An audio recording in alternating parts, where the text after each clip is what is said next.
leen di nuyu di leen gërëm di leen sant ci ànd bi ngeen ànd ak ñun seen biir émission TMTC laata ñu koy gën a yaatal dañuy daal di fekk ji Abdoulaye Ndiaye ma nga fële ca studio 1 studio 2 plutôt ngir mën nañu wax lépp li nga xamante ne rek moo gën a fës fële ca bitim réew Abdoulaye nuyu naa la bu baax. fay naa la nuyoo bu baax a baax Fatima Bokoum. yaa ngi si jàmm. maa ngi sant yàlla bu baax naka tey nga tooge. waa sant yàlla di fi dalal ñoom Modou Mbacke ak ñoom Mame Diarra ak ci seeni invité sëñ Modou Mbacke ñam ñoom ñëpp a ngi fi ak soxna Diarra Bousso. waaw kon lépp mat na. waaw lépp mat na xanaa rek di la déglu. nga wax ñu ana lan moo gën a fës fële ca bitim réew. noonu lay amee Fatima Bokoum ñu taxaw restez scotchés devant vos écrans dañ leen di indil xibaar yi soxe ko ci bitim réew di l'actualité hors de nos frontières di ko dooree ak Jeune Afrique yëglekaay bi ñëw bu baax baax ci xëtam mu njëkk moom Jeune Afrique ci lii di Mali ku nekk xam ne ni jamono ji nag ci 2022 la ñu war a amal lii di présidentielle yi foofu les candidatures interne ou parrainage pour la présidentielle 2022 reconduction de Thiemoko Sangaré ou élection de nouveau chef de file fin mai mu nekk nag loo xamante ni fës na ci yëglekaay boobu li ko war a mooy ku nekk xam ne ne Mali depuis bi Soumaïla Cissé daal di dëddoo dafa am benn changement nouveau profilage ci landerneau politique bi foofu le Mali nag ku nekk xam ne ni ak guute gi mu génnoon depuis la chute d'Ibrahima Boubacar Keïta IBK donc il a fallu que ñu apaiser les tensions mais également changer la nouvelle donne li nga xam te moom moo di landerneau politique bi jamono ji nag Abba Ndaw nekk le président de transition bi waaye fi mu nekk li ñu bëgg mooy jublu ci ay jongante ba réew mi retrouver waat également son illustre d'antan mu nekk li nga xam te moom moo di rek lii di xarkanam gañ ko xàmmee woon mu mën a tegwaat ci jéego yi soxali koom-koomam lu ci mën di am mooy nag langue politique def ci am solo ñu mën ko xoolaat reconfiguration politique bi foofu au niveau du Mali ñu dem ci beneen yëglekaay soxna également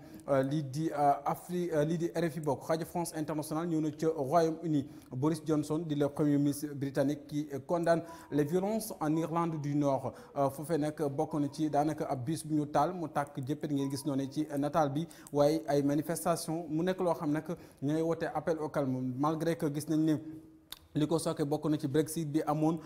ci li nga xam te moom moo di rek wàllum Union européenne bi mais également ñi nga xam te ñoom ñoo di askan bi foofee am lu leen naqare lool ci les autorités étatiques waaye terewul le premier ministre britannique qui appelle également au calme bëgg ñu toog lépp def ko ci dialogue ñu da ko def ci wàllu manifestation moo ëpp solo terewul fi mu nekk ni ñoom Royaume-Uni daal dañuy vraiment condamner ces violences yi sévies au niveau également sévices au niveau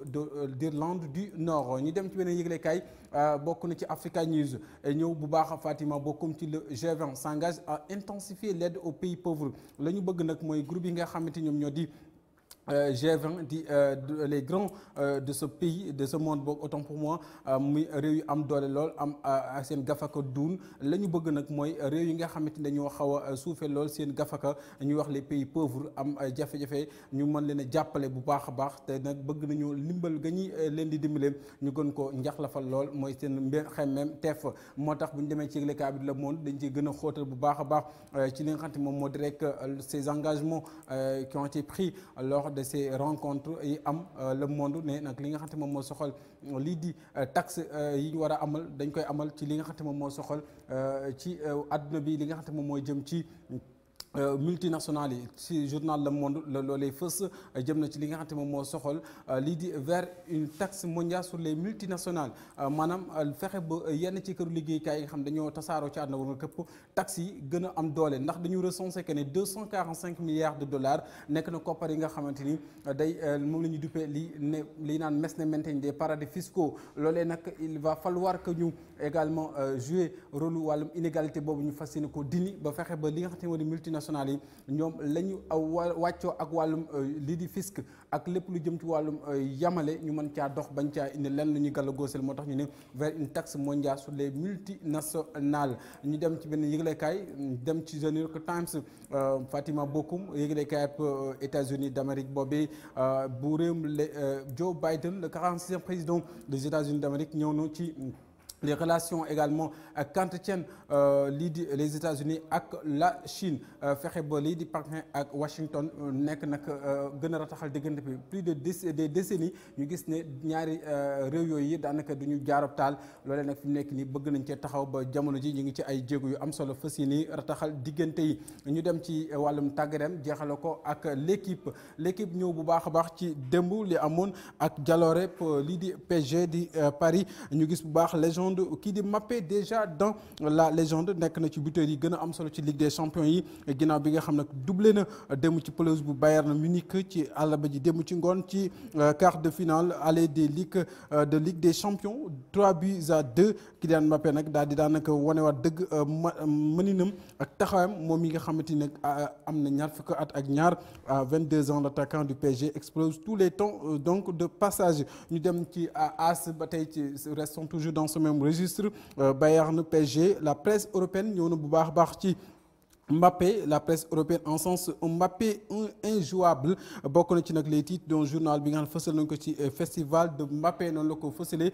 ci yëglekaay boobu di AS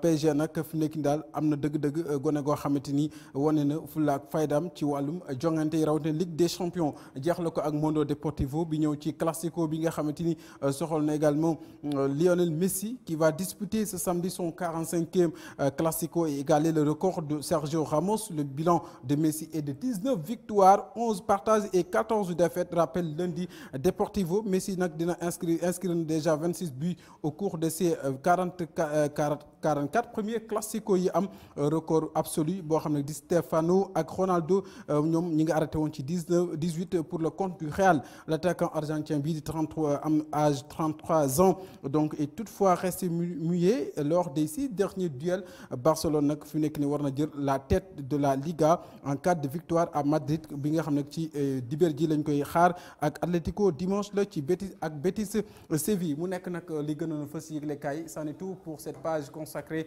à l'actualité hors de nos frontières. À vous l'antenne kii di Fatima Bokoum.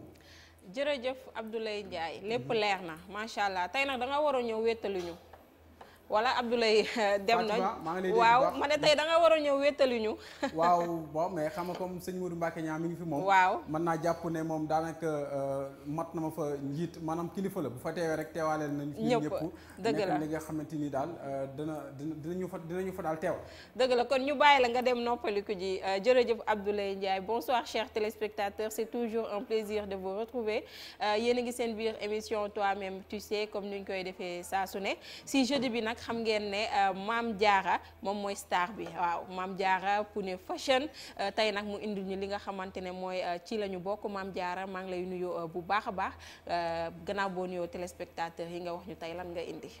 maa ngi lay nuyu Fatima Bokoum di la ziar di nuyu Serigne Modou Mbacké. nuyu invité nuyu sama invité sëñ Fallou Thioune. di nga may ma rek ma jaale Léna Salif Mbaye di ko wax ne sigil ndigaale. àdduna moom. lii doo nga fi am yàlla bu soxlaa ñëpp dañuy ñàkk yàlla na leen dëddoo jàmm yàlla na ngeen des ak barke bi yàlla na xippee àjjana ak mbooleem ku mu fa fekk ku ko fa nar a fekk amiin amiin tey nag Fatima dañuy waxtaane rôle et responsabilité ancien militaire invalide xam nga bu ñu nee ancien militaire invalide rek dafay daal di dugg ci li nga xam ne mooy ci lañ bokk parce que booy xool militaire ancien militaire dañoo dem xeexal seen réew ba jëlee ci li nga xam ne mooy laago yoon la ñu dalal leen fii ñu wax ñu ci seeni li ñu nekkee woon ak ci li ñu nekk nii bu ko defee ñu bokk ko téléspectateurs yi ñu mën koo xam Fatima dëgg la am na solo moo tax sax nga fiy dalal ki nga xamante ne mu ngi wuyoo ci turu El Hadj Fallou Thioune nekk chargé de communication de l'association nationale des anciens militaires invalides du Sénégal monsieur Thioune ñu ngi lay nuyu bu baax a baax di la dalal ci suñu émission. Merci beaucoup Fatima ñoo ngi leen di fay di am mbégte si fii réew mi toll ngeen wooñu invité ñu pour ñu mën see wax suñuy mébét si waxaleel ko invalide yi nga xamante ni ñoom ñëpp servir nañu nation bi si les différents corps tels que les corps militaires et les corps paramilitaires. incha allah ci kanam lay doon bu ko defee Mame Diarra ak yow ngeen gën ko yaatal comme ni ñu koy defee gannaaw bu ñu leen waxee ana li gën a fës ci internet bi dinañu waxtaanee lépp loo xamante ne mooy actualité politique et sociale tey nag Modou Mbacké moom moo fi teew Modou Mbacké nuyu naa la bu baax a baax di la ziar. jërëjëf soxna Fatima Bokoum ma lay nuyu bu baax di la ziar mboolem ñu bàyyi xel DTV. delluwaat di jaale. Leena Salif Mbaye ñi ngi soog a jógee këram sàng nii fekk ko ci kanamu njaboot gi masawu ko coono waaye fekk nañ ci moom dal fekk nañ ci moom tamit responsabilité gu mat sëkk ci wàll gi ñu koy ñaanal suñu borom waajuram woowu dëddu suñu borom xale ko àjjana amiin amiin ci yàggal saraf ci seen loxo ñu ngi fi bàyyi ci njaboot suñu borom aar leen occasion la itam ndax xam nga DTV mi ngi ba tey ci célébrer juróom-benni at yi daanaka mois avril bi yëpp ñoo ko daal di moom sama xel day dem ci suñuy partenaires yi nga xam tey ñu ngi leen di am parce que xam nga télévision bu rombee ñi ngay invité ñu da invité ndax koo ci woo tey day am yitte mais da nga koy wax mu dagg ko ñëw ngir honorer lu mel noonu tey ñi ngi jaax suñu invité xam na da nga ko présenté léegi incha allah ci kanam waaye xam nga ni juróom-benn at du caaxaan bu doon calculer ana ñaata invité fi jaar ana ñaata kilomètres la ñu def seen trajet pour ñëw ci locaux wu DTV dana bari trop yow tamit des fois nga déplacé dem ci benn dëkk boobu dalal la ndax da nga ñëw indi image yu DTV léeg-léeg nga génn nit dogale la sant la gërëm la ñaanal la ndax dafa am lu mu gis ci DTV loolu kon dañuy boole ñëpp sargal leen occasion la tey daañu ko defaat incha allah ci ay yoon ndax lépp du xaj ci benn émission mais chaque émission rek dañuy am tuuti lu ñu indi évacuer yenn yi tey nag dama bëgg a seppi kenn koo xam dafa bokk ci partenaires yu DTV nekk ca Touba muy Serigne Modou Mamoun Kane Serigne Modou Mamoun Kane màggal Touba gi weesu moo dalal équipe bu DTV ci këram ni ñu fii seen kër la chaque màggal saa yi ngeen soxlaa même bu dul màggal bu dara xewee saa yu DTV soxlaa dara ci Touba ay locaux mi ngi nii muy R+3 macha allah defar ko lu mu ci ayib def ca lépp lu ca war dalal ñu def lépp lu war ci ñun ci bernde muy diru màggal Touba gi ak it leneen ak leen yoo xam këram dañu fay dal bu nu amee soxla Touba loolu kon dañu koy wax occasion la tey ñu sargal ko ndax bokk na ci partenaire yi nga xam mooy partenaire DTV xel tam dem ci keneen ku ñuy wax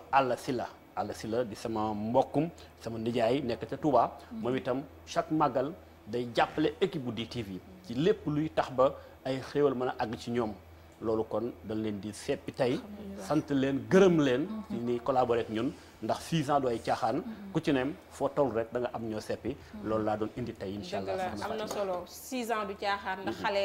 judd na fa di raam jug di jàng taxaw di dem bi bay dem soxlaam ba ji sax dugg école bay mën a wax soxlaam donc c'est pas 1 an c'est pas 2 ans donc nekk na lu am solo suñu partenaires yooyu ñu leen di jaajëfal bu baax a baax ci yaatal bu ñu yaata waaye it yombalal ñu li nga xamante ne moom mooy liggéey bi tey nag Modou Mbacké ngay waxtaanee ci lu jëm ci mbirum ABC un opposant dans le pouvoir ci loolu sax moo tax nga fiy dalal ki nga xamante ne moom mooy Pape Mbaye Sall nekk membre du mouvement ABC JEM nekk it responsable politique à Thiès ma lay nuyu di la dalal waaw di la fay soxna si di nuyu sëñ Modou di nuyu madame di nuyu sama co-débatteur di rafetlu invitation bi di ñaan débat bi mucc ayib ñu waxtaan fi mu njariñ rek juddu ci incha allah jërëjëf xanaa rek sans plus tarder ñu daal di attaquer léegi li nga xamante ne moom mooy l'actualité du net c'est tout de suite.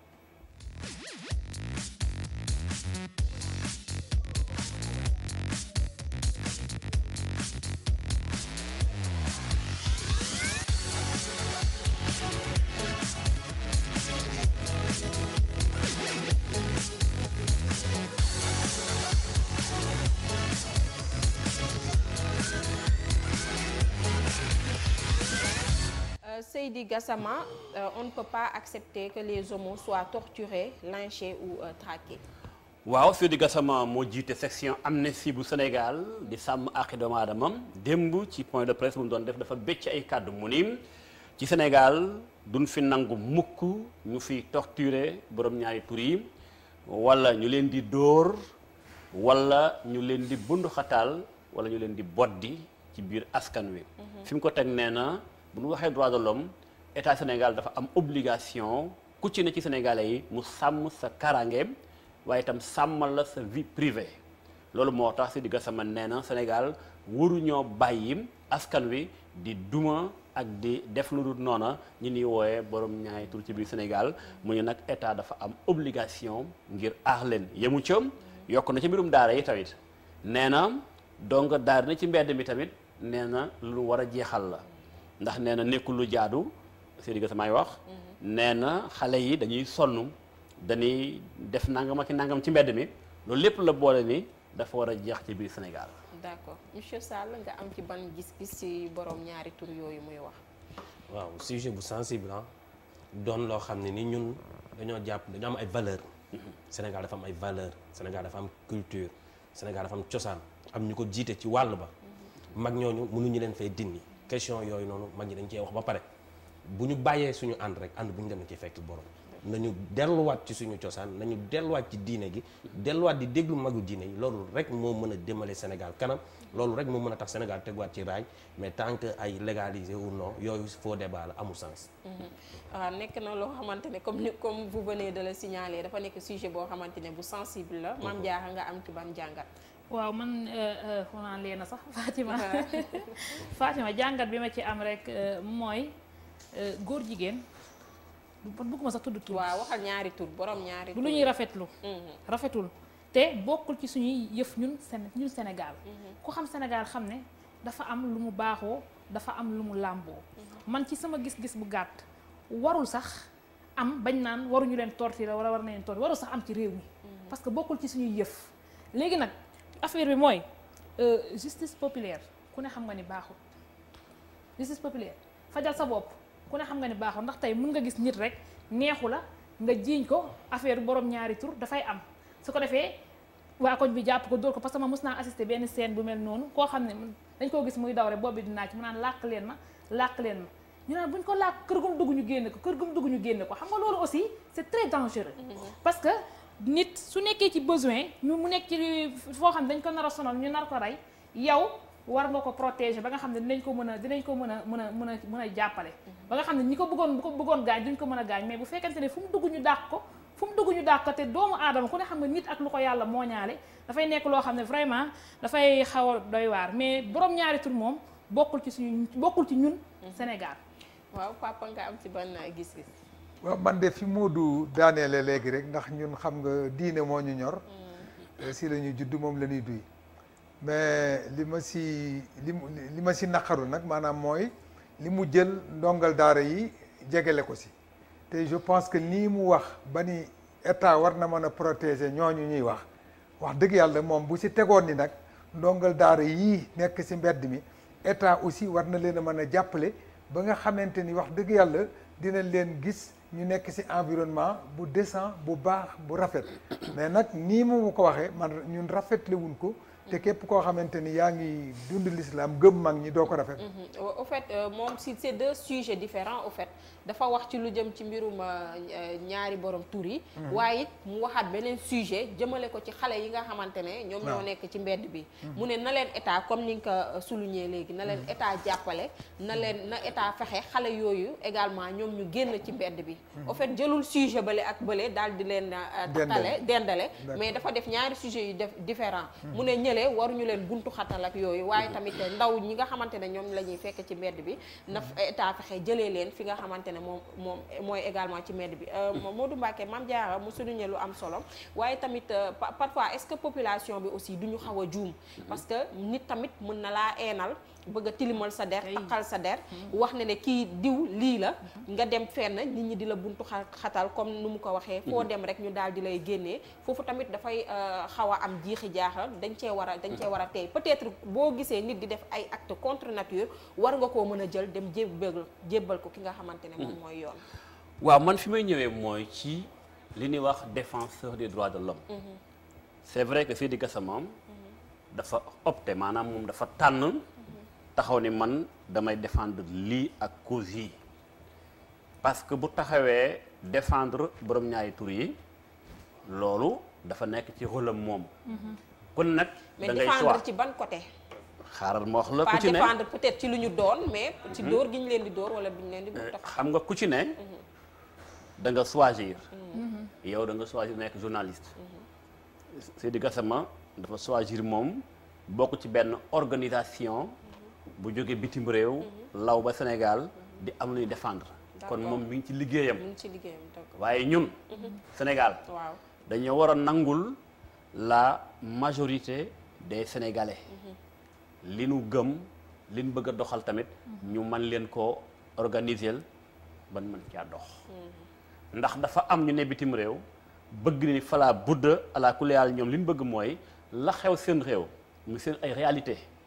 dafa war a law partout lambale ñëpp te loolu nag nekkul lu jaadu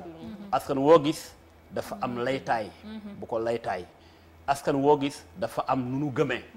askan woo gis dafa am lu nuy dund Sénégal ni bindoo kenn du la ko jàngal xam nga ne loo xam la ci ñoom li nu gëm loolu moo tax ba bi nu xoolee ñu xam ne suñu askan ñun ñu ci ëpp dañoo bañ loolu dañoo war a bàyyi ca loola xam ne suñu askan dañu am liberté dund ci nii bëgg lee bañ lee kon nag ku défendre man dama lay bàyyi sa rôle la boo joué waaye man li ma bëgg mooy ngalawaay ku taxaw défendre lu la neex li sëñ bi wax sàngum dama ko ciy gërëm xam nga défendre droit de l'homme warta am kumba am ndey kumba amul ndey lu tax ñoom ñi défendre ak doomu aadama ci xale bi ñuy jël tout le temps naan ko dongab daara bi teg ko ci kanam di ko exposer di ca wax c'est vrai mais ndax waruñu xool beneen côté bi ni yow itam état fexee la def li la war ci donga yii ndax yow da ngaa choisir man ma choisir kii yóbbu doomam jardin d'enfants kii am choix yóbbu doomam ca daara kon ku ci tamit dañoo war a jël sa choix bi nga am sàmmal la ko ci état moo jaboote mboolem sénégalais yi état moo jaboote mboolem sénégalais yi lu tax mu am njàng moom da koy subventionné bu baax a baax a baax a baax am njàng maneen moo xamante ni moom dañ koo bàyyi seen bopp di leen ci sax indil ay jafe-jafe loolu day ñëwaat ci ni un état tamit bu ñu waxee dëgg-dëgg démocratie mooy tamit fexeel ba yow ñëpp nga boole jaboote ko jox ko wàllam ndax it njàngum daara ji dafa doon lu mënta ñàkk Sénégal ndax dañoo am république boo xamante ni bi li ci ëpp dañ di ay musulman naam lu islamique waaye islam moom dafay dox kenn du ko laam-laamee kon nangulal ñu bari ñooñu ñëpp majorité boobu yëpp la ñu bëgg tamit fekk leen ca organiser ko kon ku défendre lee ni buñ leen dóor buñ leen saaga naam buñ dóor a xale buñ ko bund xataal waaye tamit neel état tamit na def la ko war a ca xale yooya ndax da caa war a fekk ay waajuru xale boobu digganteem ak daara ji ñu jàppale ko c'est vrai tamit am na ñooñ ñu ngi ci biir daara ji ci xëy na du ñu def lu méngoog dëgg-dëgg daara loolu tamit waa daara war nañoo saytu loolu waaye tamit nañu fexe gën a aar daara ndax it kii ñu invité tey patron ci wàllum politique mi ABC dafa wax lu am solo comme que ñun kilifa diine gi boo juddeew mooy njëkk ci yow yàlla na yeex boo faatoo mooy mujj ci yow ci kooku da ciy baax mu jaar fi ñu baaxoo jaare dongab daara mooy mu dugg ci jàngum alxuraan moo xam mu doon daara moderne moo xam mu doon daara traditionnel waaye lu ñu ci mën a doon rek sëriñ bi moom ngir mu njëkk ci yow mujj ci yow am na fu muy jaar te fu muy jaar daara bokk na ca ak noo ko mën di wooyee kon nag kooku nanu ko wormaal respecté ko nga xam daara ji jaar-jaar la lu tax ma koy wax foofu lay daanee lépp nañ jël Sénégal barki démb fii laa invité le président Serigne Mboup ma sant ko gërëm ko parce que dafa doon exemple ci ñooñu daara tey boo jëlee liggéeykat yu baree di créer emploi ci réew mi ci kenn dégg leen ci lenn nekk opérateur économique ci kenn dégg leen ci lenn lu may liggéey ak jaamu yàlla lu ci ëpp waa daara ji la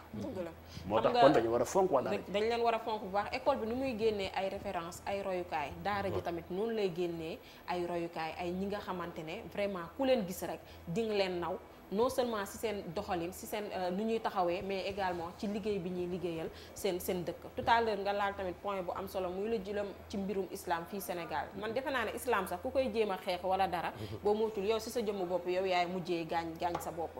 donc waaye lu mu ci mënti doon rek parti yi bëri na te état moo leen njaboote donc ku ci nekk nañ la rappeler à l'ordre ku ci nekk nga xam lan moo ci sa responsabilité bu ko defee ku ci nekk nga mën a matal li nga xamante ne moom mooy sa part ci mbir mi Modou Mbacké dañuy dugg léegi ci actualité politique et sociale. bismillah.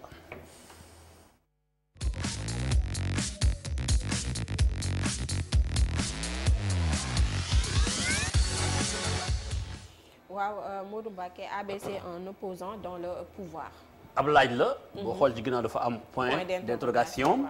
justement sama invité muy Pape Mbaye Sall. nga bokk ci kàngam yi ŋànk ABCDR. ngeen ni ABC j'aime yéen ñi bëgg maître Alioune Badara Cissé. médiateur tey toll ci jeexal mission. alors question bi day ñëw directement mooy ubbi débat bi ABC un opposant dans le pouvoir. waaw Modou Mbacké dellu di la gërëm bu baax a baax. l'interrogation elle est importante parce que on peut dire que ni c'est pas un opposant dans le pouvoir mais je peux dire bel et bien que ni moom ak fi mu jaar ak nguur gi jaar ko ak Macky Sall jaar ko avec l'APR quoi qu'on puisse dire il a été le géniteur de l'APR depuis sa création depuis cette tendre enfance ces tendres années en 2008 2009 jusqu'en 2012 kon kooku bu ñuy wax géniteur de l'APR c'est lui mu nekk te di ko doxal dëgg nag bu jotee da nga koy wax il a été toujours droit dans ses bottes c'est ce qui lui a valu de faire cette sortie récemment sortie boobu moo indi lu mu loolu nga gis situation dëkk bi amoon fu mu toll ñëpp doon laaj ñu wax du mburu du soow dafa fekk ni moom du mburu du soow lu mu gëm lay doxee lu mu gëm lay wax te il reste toujours à côté de la population léegi nag à quel prix c'est ça la grande question justement nga ni du opposant ci biir pouvoir bi mais kon léegi lan la ci biir pouvoir bi koo xamante ni bi man invité naa ko il y a de cela quelques années booba maa ngi rajo Rewmi FM may nuyu waa Rewmi FM bu baax a baax keroog ABC ci émission pencum réew mi waxoon na ni président Macky Sall yeewul avant midi di jot wala yeewul avant guddi gi di sori yaa ngi nelaw il y a de cela quelques années lu xew mbaadu dafa am frustration kon moom ABC koo xam ne nga moo sanc APR xam nañ ci dara moom juridiquement parlant li samp dëgg-dëgg APR ABC moom kenn du ko ci lam-laamee jamono booba en 2008 jàpp 2009 tey bu luy xewee mbaadu kon dafa am frustration. Je ne peux pas dire frustration mais tout juste que ni mode d'évolution et mode d'analyse bi mooy différent kenn ku nekk ak ni muy analyser kenn ku nekk ak ni mu koy gisee. noo analyser yow. man ni ma jàppee moom mooy que ni ànd naag président liggéey nañu. ba yàlla jox leen nguur gi. waaw président dénkoon ko ministère. mu jógee ci ministère président am fu mu ko dénk mu koy liggéey. boo seetloo sortee mi mu def yëpp pendant tout au long de ces 5 ans là jusqu'à 6 ans. bientôt mandaam jeex amul benn sortie boo xam ne def na ko. où il n'est pas resté droit dans ses bottes. l'institution qu'il incarne c'est une institution qui doit être exclusivement aux côtés de la population. C'est toujours sa vocation. léegi nag day laaj ñoom li muy wax réellement depuis 2018 depuis 2017 la interpellé woon le président de la République sur une situation futuriste. loolu moo am tey. Ouais. Est-ce que le président avait perçu le message? Eh bien est-ce qu'il avait bien perçu le message? C'est ça la grande question. Mais je pense que ni ñoom ñaar xamante nañu te que ni yéenewu ko lu dul mu jeexal mandat bi ak jàmm ak salaam. loolu moo ñoom ñaar actuellement lan mooy seen degré de relation malgré tout ce qui s'est passé. waaw malgré tout ce qui s'est passé man li ma ci jàpp ba xam ko moom mooy que ni ABC mi ngi médiateur de la République di liggéeyam. jàpp naa ni les rapports annuels saa yi su ko waree def mi ngi koy joxe. bu demee nag ba mandaam jeex su boobaa li ñu war a gis dinañ ko gis. amul dara luñ ko ci gàllankoor ci liggéey boobu muy def mu ngi koy def ci certitude ci tranquillité. mi ngi koy def ci tranquillité parce que c'est pas ku xam ABC xam ni du ku ñuy teg pression. waaw du ku ñuy teg pression il est libre il est très libre c'est un homme droit libre et conséquent. du mburu du soow comme ni ma koy waxee. waaw man damay ñëwaat un peu ci frustration bi. parce que yow yaa ngi ci primature non yaa ngi ci médiature. mais man àgguma foofu. maa ngi ci année peut-être 2014. 2015. jëm 2017. mais tey ABC yaa ngi koy wax. président Sall dafa ànd ak moom ci 2008. ni ma wax naa la sànq ne la création APR ñun ñi doon suivre booba évolution bi. umpale woon ni ABC di ci jouer lu am solo. ngir taxawal parti APR. tey président ñëw na au pouvoir en 2012. ABC nekk ministre chargé des affaires étrangères. yore diplomatie bu Sénégal. keroog bi ñu koy dindi ci poste bi. mi ngi yóbbu woon pèlerins yi à la Mecque. faloon ko limogé. mu takk ay dëbësam ñëw Sénégal. depuis lors gis na diggante président Macky Sall discours yi ñuy dégg ci ABC ñu ko dégg. moo tax ma ne mbaadu loolu moo ko frustré. waaw mën nañoo moom laay wax sànq nee naa analyse yi ou bien portée d'analyse yi mooy différent lenn daal mën naa la ko wax ci nga jàpp ko ci analyse bi nga def ne ou bien regard bi nga def moom mooy que ni ABC dafa jàppoon ni ba mu nekkee ministre da doon servir état jóge ci ministère bi ñu jox ko médiature mi ngi servir toujours état il incarne une institution et Sénégal nag loolu la ñu war a bàyyi parce que tant que nit ki bu ñu la dénkee dara da nga koy exercer pleinement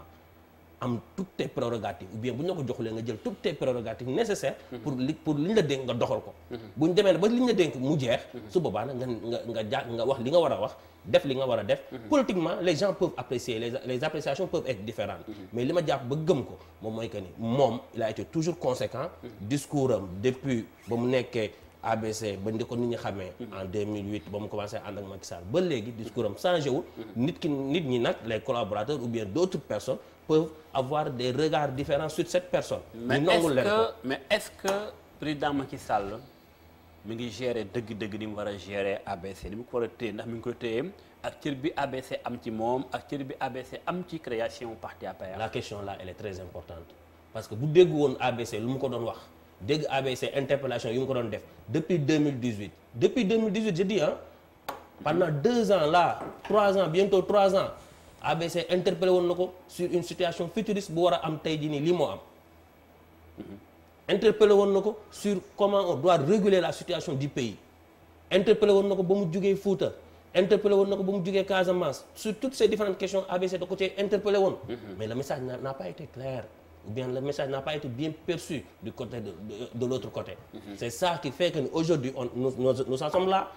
wax na ko l'autre jour ba muy def discours ba muy def adresse am wax na ko fàttali na ko ni ko waxoon naa la ko yeewul tey jii nii yeewu na. waaw man si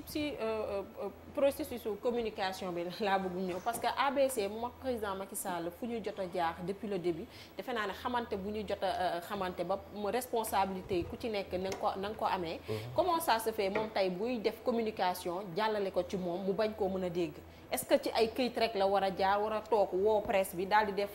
conférence de presse pour mën a jàllale ay waxam la pourquoi mënul dem ba toog ak président Macky Sall wax ko lu mu koy wax parce que ñoom ñaar am na fu ñu jaar xamante nañ peeru xamante boo xamante ne moom waru koo mën a bind rek daal di yem foofu bu ñu waxee ñu ne interpellé na ko sur tel point. waaw jàpp naa ne li nga wax nii c'est très important aussi ñu leeral ko. ABC ku ko xam-xam ni c'est un homme d'État. Il est un républicain, il est un diplomate. C'est pas une personnalité qui se met là à minuit à faire des dits ou autre. Lu mu war a def da koy def. ba mu ñëwee dafa interpeller directement le président. Il connaît bel et bien les voies et moyens pour interpeller le président. mu ngi gisante ak moom. non gisante bi lu ñu jàpp officiellement mooy remise rapport yi ba mu koy jox. rapport boo koy rapport annuel il est écrit sur toutes les questions. ou bien li nga gis lépp ba nga dem di ko liggéey wax nga ko mu lire ko. war cee tënk li mu ci war a jàpp bu ko tënkul wala mu jàpp ci li mu ci war a jàpp nag loolu mooy question. waaw léegi dafay xaw a compliqué. léegi man si ñaar ñoo xamante ne xamante nañ man je me dis que pour l'intérêt du Sénégal. pour l'intérêt de toute la population. pour ñaar ñi nga xamante ne ay homme d'état la. mu gis ay problèmes yoo xamante ne problème yooyu buñ ko réglé wul. conséquences yi mën na métti si ñoom waaye mën na métti ba ci sénégalais lambda bi. pour man les questions mënoon nañ ko di waxtaanee autrement que di jaar tout le temps ci ay rapport parce que loolu yàgg nañ ko wax Modou Mbacké am na rapport yoo xamante ne tey bu kilométrique et tout ñu war ko mën a jébal président de la République boo muy pour après dañ koy daal di tegee. mais nag bul fàtte ni président dafa teg ay institutions yoo xam tey dafa am mu ni médiature de la République. defal ko budget jox ko ay fonctionnaires ñu liggéey pour loolu. kon rapport bi bu tolloon fii ba ngaay mexe it président moo teg institution bi wala fi la ko fekk état Sénégal moom boobu institution kon noonu ko war respecté te président nekkul ni moom mooy tiim ab rapport di ko xool soo ba ngoon mais am na staff bu koy seppil ak di ko jox information alors man fi may ñëwaatee mooy tey monsieur Sall mooy tey day ñëwaat ci question bi est-ce que président Macky Sall mi ngi gérer ABC ni mu waree parce que lépp mooy gérer la personne parce que ABC moo nekkoon le numéro 2 de l'APR à l'époque. Effectivement. Président Macky Sall nekk ci bopp réewum Sénégal ABC nekk affaires étrangères ñëpp xam nañ ni ABC moo doon numéro 2 parti bi te tey président Macky Sall jàppoon dëgg-dëgg sax ABC war na taxaw gérer secrétariat wu parti bi nga xam si mooy APR. alors lan moo xew exactement ndax firange la ndax bukkib Abdoulaye Wade ba ci PDS ci biir numéro 2 ban doon dagg ay boppam saa su ne ku mel ni Idi xam na ku mel ni président Macky Sall xam na mbaa du bukki booba dafa matt Macky Sall topp ko ba ci biir APR ba numéro 2 gi sax ñu far ko suul. ah yow loolu sa analyse. damay laaj sa xalaat la. damay laaj de question la. question bu xam interrogation. waaw question parce que yow mi nekk jege APC bokk biir APR xam ko war nga tontu ci loolu. waaw li ma jàpp moom mooy que ni Macky Sall à un moment donné quoi bu mu dul naa fekk aussi dañuy wax ni. à un moment donné de leur compagnonnage amoon na frustration. loolu ñëpp xam nañu. lu koy indi frustration bi. frustration bi conséquence de plusieurs facteurs yu bari ñoo ko. buñ ci mën a jàpp. buñ ci mën a jàpp peut-être le franc-parler de la personne. c'est important président Macky Sall bëggul dégg dëgg. non loolu man li ma jàpp moom mooy que ni ABC lu mu position wam ak la façon dont il prend ses positions mooy war a lâcher à chaque fois que ni certaines personnes yi nga xam ne bëgguñu dégg dëgg du ko attaquer mais loolu c'est peine perdue qui connaît ABC xam ne il a été toujours droit et il restera toujours droit dans ses bottes premièrement. deuxièmement dafa am interpellation bu madame def moom mooy que ni boo seetloo boo déggoon boo ABC bu ko Macky doon dégg depuis 2018 certaines questions seraient réglées mais en 2021 dégg na ko ABC dafa def conférence de presse de dimanche le lundi Macky. concernant les manifestations. exactement. Pour revenir sur Modou pour vous dire que ni ñun li ñu jàpp moom mooy du question numéro 2 ou numéro 3 ABC il répète que ni APR il a été toujours dans l'APR il demeure il restera dans l'APR kooku moom du parti wu kenn parti bi du parti wu kenn. moom nag ak président dañoo war a ànd liggéey pour l'intérêt du président Macky Sall et la stabilité du pays pour ces 3 ans qui restent. lu ñu gëm la parce que 3 ans yi qui restent pour avoir un pays en paix et stable aussi. il faut que président ajuste certaines choses. justement ci ABC est-ce que moom nekkul di am lu mu tax ci ay pion ci biir APR ñu def lee kuréel bi ëmb xarit ak jegeñaale ABC ngeen koy woowee ABCDR. loolu la muy wundu front la ci biir APR frustration la tax mu commencé créer benn courant ngir war caa mën a doxal ay pensées ak ñi mu àndal mel ni kon benn kër ci biir kër gi exactement li ma jàpp ba mën koo wax ci mouvement boobu c'est très important mouvement bi ça a été créé en 2013 ñu jóge fa di dox ba mouvement bi yegg fii mu yegg. ban contexte la créé woon lan moo ko sooxee ban contexte la créé woon. c'est au lendemain du limogeage de maître Alioune Badara Cissé au poste de ministre des Affaires étrangères. C'est très important ñu rappeler aussi le contexte. bu ñu jógee sur le barki démb la yàggul. donc mouvement bu judd ci frustration la. mais dafa bëri ay sympathisants la personnalité de ABC est aimable quoi qu'on puisse dire. mais dafa bëri ay nit ñoo xam ne il ne se trouve pas dans l'affaire lu ko tax a jóg exactement woon président Macky Sall ne ko attention ñi ngi ànd nga nekk sama patron mais man ci biir kuréel bi yor naa fi base donc rapport de force moo commencé feeñ foofu mën nañ ko bañ a wax sa rapport de force tout lan la loo koy wax kon yow mouvement ABCGM entité la ay personnes ñoo xam ne ni bokkul am na ñoo xam ne bokkuñ sax APR quoi qu'on puisse dire ñu leen koy nangul ñu ci bokkul APR ñoo ëpp ñoo xam ne ce sont des personnalités et des sensibilités différentes ñoo ñëw regroupé wu autour de quelque chose jàpp personnalité politique bi nii dafa am dañ ko war a jël kañ ko dañ ko war a jël wone ko dañ ko war a jël wan ko aux yeux des Sénégalais ni kii le moment où patron APR président Macky Sall di suufal ABC ci biir parti am ñu koy jëmal kon moom laa la sànq nee naa la nekkul ci biir parti bi kese non waxin la ci biir parti bi la jógee ñeneen jógee fee law day wane waat ni kon ABC mi ngi woon président Macky Sall ni ko attention de yaa ngi dem maa ngi dem mais mayet am nga base mayet am naa sama base lépp ci biir APR mu nekk benn concurrent ci seen biir. li ma jàpp ba gëm ko moom mooy que ni nit ki bu ambition deewee ci moom doonatul nit li ma jàpp ba gëm ko moom mooy que ni mouvement bi dafa doon entité bu régulière entité boo xam bien soudée ñuy doxal seen i activités actuellement rien n'est encore défini sur certaines questions comme fi nga bëgg a jëm mais n'empêche quoi qu'on puisse dire entité bu soudée lañu ay nit ñu responsable ñu ne ci mouvement ABCGM di bëgg chaque jour que ni ABCGM soit connu aux yeux des Sénégalais message am di jàll Sénégalais yi di ko gën a dégg parce que li mu njariñu Sénégal il faut que ñu koy génne il faut que ñu arrêter di wane certaines personnes yi nga xam ne ni amuñu benn intérêt de non Fatima attends Fatima est-ce que yaa ngi koy déglu maa ngi koy déglu nee na moment bi rien n'est encore défini voilà kon am ngeen fu ngeen bëgg a jëm exactement fu ngeen bëgg a jëm ak ABCGM mais ABCG mouvement la entité la bu nekk au côté. non loolu kenn du ko laamalaay moom fu ngeen bëgg a jëm. fu ñu bëgg a jëm nag loolu nag ci kanam peut-être l'avenir ñu la dira pas bi il est au niveau de la médiature de la République mi ngi liggéey mission jeex na foofu moom. waaw mission jeex na officiellement waaw officiellement mais nañ bàyyi ba officiellement mission jeex Sénégalais yi dégg ko man li ma gëm ba jàpp ko moom mooy lu paa bi taxaw waa ABCGM ñoo ci war a njëkk lu paa bi war a def waa ABCGM ñoo ci war a njëkk fu paa bi mënti demit aussi waa ABCGM ñoo war a njëkk a taxaw ci kanam xeexal ko li ma gëm la parce que nit ki boo ko bëggee da nga koy wane nit ki boo ko bëggee aussi waroon nangu Sénégalais yi tey jii ne ñuy perdre ku mel ni ABC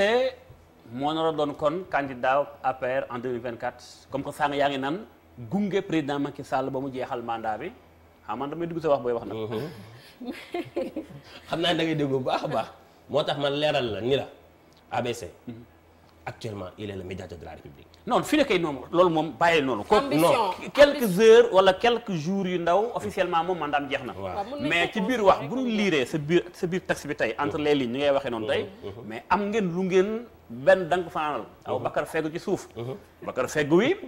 lan la président ABC candidat 2024 pour jël lengay ci loxol président Macky Sall continuer combat bi wala. man li ma gëm ma jàpp ko mooy pour la stabilité du pays actuellement la situation dont nous vivons et qui interpelle tout le monde les responsabilités de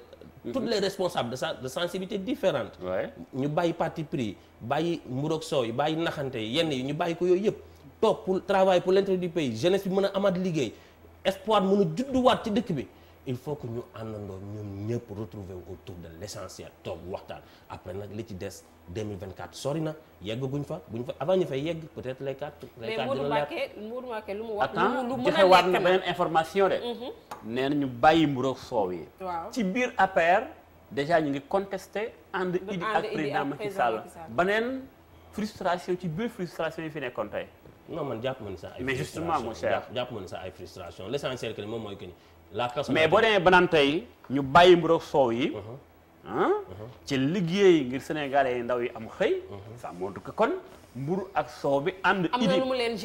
idi bi ak président Macky Sall nekk lu neex dëgg-dëgg yéen ñi ànd ak ABC pour dire vrai mënuñu gêner mais neexu leen mënuñu gêner mais neexu leen pour vous dire aussi Modou vrai mooy neexu leen Modou pour ñu avancer lenn dafa am solo mooy ABC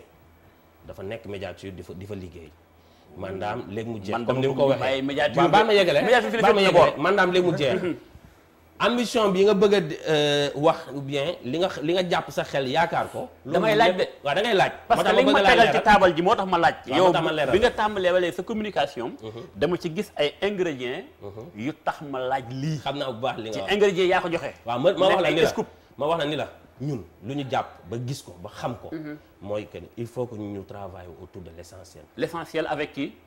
mais man mouvement ABC avec ABC man ABC laa xam ABC laa gëm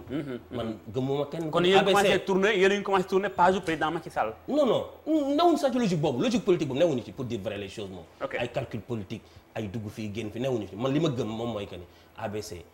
dañ ko war a wone dañ ko war a kañ moom laa xam moom laa gëm bëgguma keneen moo tax may ñëwaat si tànk Modou Mbacké lu mu doon wax ci le fait que peut-être seen ambition mooy en 2024 ngeen samp ki nga xamante ne moom mooy monsieur Alioune Badara Cissé parce que boo xoolee bu dee yéen ci biir APR ngeen teg fa beneen entité ngeen di doxal nu mu waree te amul kenn koo xamante ne mu ngi leen di ŋàññ jëmale ko jóge ci waa APR te amul kenn koo xamante ne mu ngi leen di jéem a tegal barrière te yéen a ngi ci biir APR di doxalee noonu donc Modou Mbacké lu mu wax lu war a mën a nekk la que yéen seen ambition kon mooy le fait que ñenn ñi gêné wuñ leen le fait que ñenn ñi na ngeen di doxalee ci biir APR amul kenn koo xamante ne ma ngi ciy jéem a teg barrière kon mën nañu jàpp ne peut-être seen ambition mooy en 2024 comme ni nga ko waxee léegi dañoo war a fësal ki nga xamante ne moom mooy monsieur Alioune Badara Cissé. question boobu noonu dama ciy répondre ci dama ni madame pour être très clair ABC ba mu mujjee gisante ak président dañu ko bu mandaam jeexee il veut retourner dans l'APR il veut retourner dans le terrain politique c'est très clair mënuñu ko jiitu ci mbartam mënut a nekk lenn nag moo mën a am ñun nee naa la sànq ba tey ABCG mouvement la boo xam ne ni ça regroupe des personnalités d'entités différentes et de sensibilités différentes. xam naa ci ñu bëri. waaw kay xam nga ci ñu bëree bëri. donc loolu am il faut que ñun ñu comprendre ni bu wax jotee ñun kilifa yi dinañ wax bu jëf jotee dinañ jëf mais nekkul ay calcul politique ou bien dañuy pousse Macky ou bien nanga ABC mënut a ànd ak Macky yóbbu ko ba fu mu ko yóbbu di xalaat yenn yi donc dañu àndandoo liggéey pour la stabilité du pays actuellement boo seetloo le discours d'ABC c'est un discours républicain d'homme d'État d'apaisement il faut que loolu lañ ci war a jël diggante ABC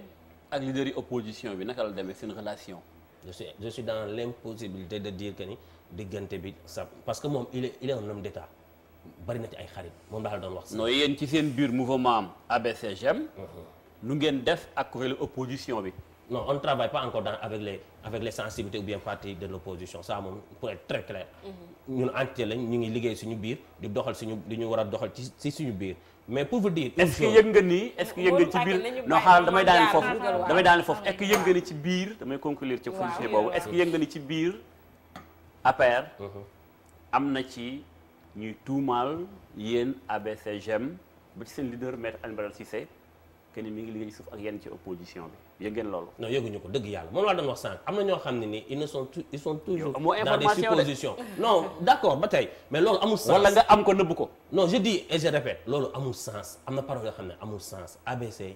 il est pour l'instabilité du pays il est pour un pays stable il est pour une jeunesse épanouie il est pour une meilleure amélioration des conditions de vie des Sénégalais loolu ci la nekk nañ bàyyi di jéem a indi en mal à ABC avec certains responsables ou bien avec le président Macky Sall logique boobu doxu ci te ñun li ma jàpp ba gëm ko mooy newuñ sax ci débat yooyu am na nag ñoo xam ne nag peut-être loolu mooy nii na seen ceeb moo tax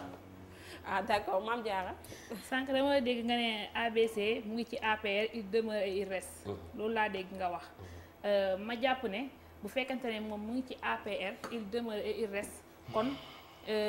li muy wax président war na ko mën a déglu ba di ko dégg léegi nag lan moo tax moom li muy wax président dégg ko dégluwu ko ndax ay nit bu ñuy ànd yéen li olof Njaay di wax naan yéen ko tax a dem dañuy yégoo est-ce que kon ñoom ñaari kuy yooyu ndax mun nañ bokk mbalkan li ma jàpp ba gëm ko moom mooy ABC dimanche def na discours wax ak président interpellé ko directement et officiellement quoi qu'on puisse dire nag le lundi le président est sorti il a parlé à sa population il a parlé à sa jeunesse def ay annonce et message très fort quoi qu'on puisse dire donc loolu acquis la dégg na ko yow sànq ba tey ci réponse boobu rek nga làkkatu kii lu mu la wax c'est très clair nee na ndax ñaari kuy mën nañu bokk benn mbalka ñaari kuy mën nañu bokk mbalka mais ABC ak Macky Sall ce sont des personnalités politiques ce sont des responsables politiques ay hommes d'État lañu duñ ay kuy waaw non oui monsieur waxin la déggin la laaj waaw baax na monsieur Thioune gis naa ne depuis sànq ba tey yaa ngi intéressé wu ci débat bi xanaa rek bu dee am nga ci kàddu waaw moom de vraiment xam naa ni xëy na yàlla moo ñu dajale fii ci plateau bi mais man bokk naa ci ñi nga xamante ni vraiment am nañ respect ci ABC ndax bon vraiment mas naa am un dossier boo xam ni dama jege woon médiature pour waxtaan ci ak moom mais dommage rendez-vous bi dafa sori woon da ngay jaaree ci moom rek waaw ma gisoon ni am ko ni ma ko gisee ma defe ni ma yaakaar sax gis naa ni ku am écoute la te wax dëgg yàlla gis naa su bari ay discours am dama koy suivre même bi muy nekk en activité d'ailleurs lii sëñ Modou Mbacké wax léegi alors bi muy nekk ministre des affaires étrangères problème boobu ça s'est passé devant moi fële si Arameini Chérifayni au niveau de la Mecque bi muy ñëw alors booba nag beaucoup de pèlerins wax dëgg yàlla joxoon nañ ko xol ndax xam nga sénégalais moom dafay ñoo xamante ni daal bëgguñu injustice xamuñu woon nag lu xew seen biir mais boobu ba nëga ni daal ñun am nañ ci moom cofeel aussi ñeewantel daal ñeewantel voilà le mot Modou Mbacké waa ñee ndax yàlla moo ñu mooñaale ak loolu wax dëgg yàlla ñuy ñeewantel nit mais nag sur le plan politique moom vraiment ñun ñoo ngi toog di déglu daal langue bi waaw man nag fi ma bëggoon ñu ñëw mooy comme ni nga ko doon waxee tout à l'heure ki nga xamante ne moom mooy ABC dëgg la mu ngi faral di def ay sorties et tout di interpeller di wax ne jaaral fii defal nii mais quoi qu'on puisse dire ci benn côté tamit mën nañu wax ne le président Macky Sall am na ay projets yoo xamante ne jot na ko concrétiser nit tamit buy def dina soxla tamit kuy génn di ko wax ne yoon bii ngay jël baax na waaye chaque fois bu génnee rek c'est pour ŋàññ wala pour wax ne lii baaxul mais à la fin tamit est-ce que du indi tamit frustration ba yow nit ki bu demee bay wax dootoo ko dégg man jàpp ma ni ABC day critiquer. quoi qu'on puisse dire nag gis nga constat dafa am. constat et les constats sont là elles sont têtues parce qu'elles sont là. ABC en 2018 la interpellé woon le président sur certaines questions. te ñoom ñaar seen logique nekkul logique de confrontation il faut que certaines personnalités yi bëgg a jël ABC ak Macky Sall indi leen ay logique de confrontation ñu bàyyi ko amul sens. li ma gëm ba jàpp ko ba xam ko moom mooy que ne Macky le président Macky Sall bu dégloo ABC il peut terminer son mandat en paix. c'est ça qui est important kon daal ça veut dire que saa bu ko interpeller rek c'est parce que mu ngi jéggi yoon bi. pour mettre ko encore sur les rails loolu moo tax à chaque fois. mais d'où la question ou bien l'interpellation directe faite le dimanche après la manifestation. parler à cette jeunesse c'est votre jeunesse. il faut parler avec ces jeunes. le président a eu à comprendre cette interpellation. il a eu à réagir à décaisser des fonds de plus de 300 milliards. l'interpellation ce lundi passé le 3 passé il augmente les chiffres jusqu'à hauteur de 450 milliards à hauteur de 150 milliards par année. c'est important c'est ça qu'on a besoin. un leader buy wax dëgg Macky Sall bu koy interpeller di ko wax ni ko souffrance sénégalais yi dafa métti. loolu mooy dëgg. est-ce que moment boobu c'est parce que nekkuñu woon ci dans l'urgence moo tax foofu il fallait que mu dégg ko yow jàppoo ne ñoom ñaar seen diggante am na ñoo xamante ne ñoom ñoo fa nekk ba nga xamante ne si yenn questions yi bu ko ci interpeller sax du nangoo déglu. waaw li ma jàpp ba gëm ko daal moom mooy ñenn ñooñu ngay wax. c'est pas dans l'intérêt du président Macky Sall de ne pas écouter le médiateur de la République. am na ñu nekk seen diggante. man je suis dans l'impossibilité de le dire. parce que gisuma leen. mais li ma gis ba dégg ko ba xam ko. moom mooy message Alioune Badara Cissé heure bu ko Macky Sall déggee. njariñ da ciy jëlee. ak ay conseils yu baax. Fatima man monsieur Sall. est-ce que président Macky Sall mën na ay ci démbam. est-ce que yow ni nga xamee APR. ni nga xamee ay centaines de cadres yu fi nekkoon 2008 ba méttee lool. ndax man bu dee ABC yàlla dafa dogal. en 2009 nga xamante woon. bokk naa ci ñi ko njëkk a jël émission mu nekk boobu États-Unis mu nekk boobu à New York. boo sax xam naa ni soriwul woon kër ku ñuy wax Mor Ndiaye. ci New York. booba président Sall mi ngi def le tour de la diaspora sénégalaise booba maa ngi Mbàkke rajo du CFM Mbàkke ma amoon fa émission diaspora bu daan waxtaane actualité politique des fois ndax dafa laal diaspora yi booba ABC gis naa ni boobu bokk na ñu sonn pour président Macky Sall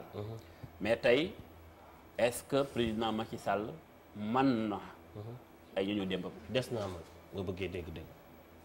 des naa mën ay nitu démbam si naka mais collaboration nit ki boo ànd ak moom ngeen àndandoo liggéeyandoo ba nga am li nga am jàpp naa ni nga koy déglu kooku moom rek moo la mën a wax dëgg ci li ma gëm dans les périodes de vache maigre ABC dafa nekkoon foofu di ca liggéey tey situation bi nii am ou bien interpellation yi ngeen ciy def ou bien regard yi ngeen ciy observer jàpp naa ni bu Macky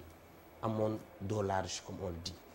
situation bi du yegg si fii. au début da cee def xam-xamam def ci alalam. bien sûr ba mu fi nekk kenn newu fi woon comme il a l'habitude de le dire nous étions 0 plus 2. c'est important waaw mais est-ce que tey situation bi demut ba li naan lu jëm ci jeex ni muy demee parce que bu demee ba ñi fondement mbir mi nekk ci ginnaaw. ñi nekkoon tey say opposants nekk ci biir doxal. parce que bu ñu jëlee tey manière générale Sénégal état ñi koy gérer dëgg. boo jëlee lii di assemblée nationale nga jël ay ministères yu bëree bëri nga jël quota bi coalition Benno Bokk Yaakaar am. ay quota nga xam ne loolu dama ko dàq. ay quota ministère. donte waa ji ay na wala ayut. day mel ni day boobu ministère daal partel moo ko moom. voilà genre contrat quoi. voilà xam nga ci Sénégal dafa war dem borom foofu. jàpp naa ne li nga wax ni dëgg jot péng la mais logique pour logique aussi bu ñu waxee dëgg man jàpp naa Macky Sall lañ fal. c'est lui le président de la République. Il nomme les emplois civils et militaires. C'est soumis à son appréciation personnelle. Bien sûr. C'est lui qui décline sa politique. dama doon argumenté sax ci benn peut-être lu mu bëggoon a ñëw. mooy par rapport ak luy jeex. est-ce que yéen ñi ànd ak président Macky Sall tey donte ci biir APR am ngeen benn branche bu ngeen topp. ndax da ngeen a jàpp ni moment bi d'ici 2024 moom président Macky Sall dafa war a gérer rek nu mu war a joxee léegi ngay ndànk ci jàmm te bañ fee nas waxu 3e mandat yéen ñu ànd ak ABC gëm ngeen waxu 3e mandat bi ngeen ñi gëma débat bu amul bopp la amul genn ndax jotul période bi ñu toll liggéey lañu war a tal période bi ñu toll Sénégal soxlawul ay question de 3e mandat tension politique doy na sëkk situation bi ñu jógee plus de 12 personnes qui ont eu à décéder lors de ces dernières manifestations ñuy massawu seen i mbokk pays bi tollatul foofu il faut que aussi ñu xam logique ñu war a bàyyi yenn yi arrêté wu taxaw def bilan président am na ñu mu dénkoon lu baree bari sur la question des politiques de jeunes. Clairement président Macky Sall bokkul pour 2024 loolu nga bëgg a wax. man duma président Macky Sall président Macky Sall moom mooy décliner sa position moom mooy décliner est-ce que réellement en 2024 il sera. mais dafa échec dinañ am sa avis quand même. mais dafa échec ci li ngeen doon xaar ci moom en tant que jeune parce que boo demee bay wax ni nañ def bilan nañu évaluer 10 ans presque yi président Macky Sall ne ci bopp réew Sénégal. kon da nga jàpp ni am na fu mu lajje fu bëri fu ay jubbantiwaat. balaa bay di way mbuus. bien sûr jubbantiwaat dafa war. jubbantiwaat jamono ji dafa jot quoi qu'on puisse dire parce que tout ce qui se fait pour moi sans moi et contre moi quoi qu'on puisse dire bu ñu nangulee président Macky Sall ni am na ay jéego yu mu doon teg ou bien am na ay idées yu mu doon teg sur la politique des jeunes loolu la ñu war a xool l'applicabilité réellement ñu mu dénkoon agence yi ñu mu dénkoon ñu war a doxal est-ce que réellement doxal nañu est-ce que fonds yi réellement jëm nañ fu mu war a jëm avant ñuy yeggaat sur 450 milliards yi ñu annoncé donc 150 milliards par année dañ def évaluation taxaw ñu def évaluation mais aussi dafa am lu important lu ñu xam dañ président da ko war a jël en compte tous ces jeunes là yu mu bëgg a régler seen question mooy la question de l'employabilité et la question de l'emploi de l'insertion professionnelle il faut que ces jeunes là soient impliqués dans le mode de pratique et dans le structure de décision de ces différentes politiques loolu bu ñu ko wàccee rek dañuy fayil mission bi parce que si jeunesse bi tey jii dañoo toll ci jamono joo xam dañoo war a nekk dans toutes les instances ou institutions de décision pouvant décliner clairement leurs idées et orientations parce que ñoom ñoo nekk ci biir seeni moroom bu ñu wàccee yoon boobu rek am na lu bare bari loo xam ne ni dañ koy bàyyi boobu monsieur maître Alioune Badara Cissé defagu ci communication jëmale parce que ndaw ñi je pense que li jëm ci mbirum xëy mi dafa nekk question boo xamante ne dafa crucial jamono jii nii da ngay xool ne am na ay kër yu bari ay jeunes ñu nga fa toog yor seeni diplôme wala ay jeunes yoo xamante ne lu ñu jot a jàng pendant des années jëriñu leen dara ñu ngi dem ci ay emploi yu ndaw a ndaw di fortaatu te loolu jëriñul te defe naa ne boo xoolee manifestation yi keroog li ko jot a wund bokk na ci ay jeunes yu bëri dañoo jot a frustré je pense que question boobu tamit nekk na loo xamante ne ku ci nekk rek war nga cee yëy yàbbi te defe naa ne ki ci war a jiitu mooy maître Alioune Badara Cissé waaw moo waral discours dimanche bi boo ci dégloo wax na ci lu bëree bëri nee na jeunesse bi sonn nañu jeunesse bi nangu nañoo liggéey jeunesse bi dañoo gisul ñu leen war a wat yoon bi politique d'emploi yi réellement dafa des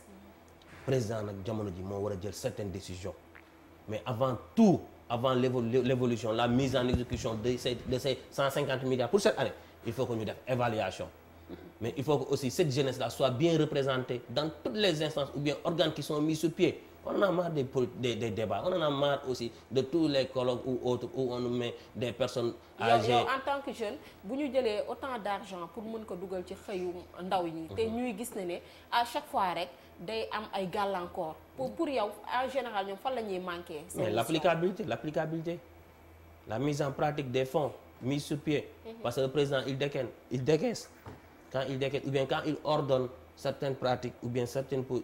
démarches dans une politique publique, c'est au directeur ou bien agence mise sur pied de faire la mise sur pied de ces politiques-là. loolu nag bu amul day jar ñu xool fonds yi fan lañ dugg ay milliards la. ay centaines de milliards d'hommes pour ñu xamante ne ay hommes de confiance pour mën a diriger. gis nga Fatima. lii sax du question mais ni doon benn genre contribution. parce que gis nga réew. dama waxtaan ak borom xam-xam ci wàllum koom bu yàggul. mais li ma jox ci taabal ji mooy fexe woon ba li fi am ci entreprise. ñu mën leen a dooleel. ndax entreprise yi ñooy recruter. te bu demee ba situation bi toll fii. te boo bëggee jël 150 milliards. ak lu mën doon ci ay milliards 300 milliards. lu mu ci mën di doon. foo koy jëleem mooy ci impôt bi. bu fekkee da nga koo leb ay borit ëllëg impôt askan wi ci nga koy mën a fay ëllëg kon fexe ba dooleel li fi am ci entreprise bu ñu jëlee exemple Excaf Télécom est-ce que tey bu ñu ko roofoon doole doo ko cere doole ñeex bu ñu jëlee beneen entreprise naka noonu mu doole cere yokku ñeex gën a créer emploi mais boo jëlee alal jox Modou Mbacké ci Modou Mbacké xëy na temps bi amul formation bu ko mën a tax mu créer entreprise ndax daal di koy gérer ndaxte attention ne entreprise tey lu coow li bari ngir nga xëpp ca alal ba mën a dox da doon à long terme ci am na ñu fi nekk tey boo leen accompagner le temps que ngay def benn somb ndaw fële mu suxatu jëm kaw ndànk-ndànk entreprise bi nga accompagner ko dana yokk recrutement fi ne nii borom entreprise yi bari impôt moo leen sonal ay taxes moo leen sonal courant bu cher moo leen sonal est-ce que tey waruñu mën a xool ñi fi nekk tey di dox ñu wàññil leen charge yi mën leen a favoriser yokkal leen pour ñu gën a mën a recruter parce que recrutement bu amee rek jàpp naa ni dana bari ndaw yi ci mbedd mi da leen ndax seen liggéeyukaay moo tax liggéeyukaay ba doon liggéey tey am na problème financier looloo tax ñu dàq leen kooku day frustré te boo jëlee fexe bi nit ki di liggéey sa yaram muy baax mu ko jot à temps réel da yor famille d'ailleurs balaa ngay toon si loolu rek ñu bàyyi Mame Diarra moom lépp bu ñuy waxtaanee chaque fois ci l'emploi des jeunes moom da ciy intéressé waaw bien sûr voilà man li may bëgg a kii rek emploi des jeunes moom ku ne xam nga ne loolu moom c'est très intéressant rawatina ñi nga xam ne dañuy dund ak laago fu ñu ne emploi des jeunes rek balaa ñuy kii war nañ jël quota bi nga xam ne jeune parce que am na ay handicapés yoo xam ne sax ay jeunes lañ am diplôme te amuñu liggéey yooyu war nañ si bàyyi xel mais man sama question du foofu man sama question mooy ABC en tant que fondateur de l'APR est-ce que nan la nekkee biir APR est-ce que bu sentiroon boppam ci biir APR dina jar muy former ABCG non mouvement peut-être ñoom ñoo jël initiative c'est très important waaw c'est très important ñun ñoo ko jël ànd ak moom mais lui il demeure et reste dans l'APR ça moom c'est sans équivoque quoi qu'on puisse dire beneen interpellation pour revenir ci Modou Mbacké ci l'emploi des jeunes secteur privé il faut que mu fort quand on n'a pas un secteur privé fort dëkk pour mu développer day metti tey croissance dafa am lu koy téye tey jii nii Covid 19 bi dafa ñëw rek yàq croissance bi demoon nañ ba 7 là on est à 0 c'est très important que ni qu'on puisse redresser le pays l'économie du pays parce que il est en rouge ñu jàppale ñi nga xam ne ni ñooy porteurs yi ñu nekk ci secteur privé bi dooleel leen jox leen ñu téye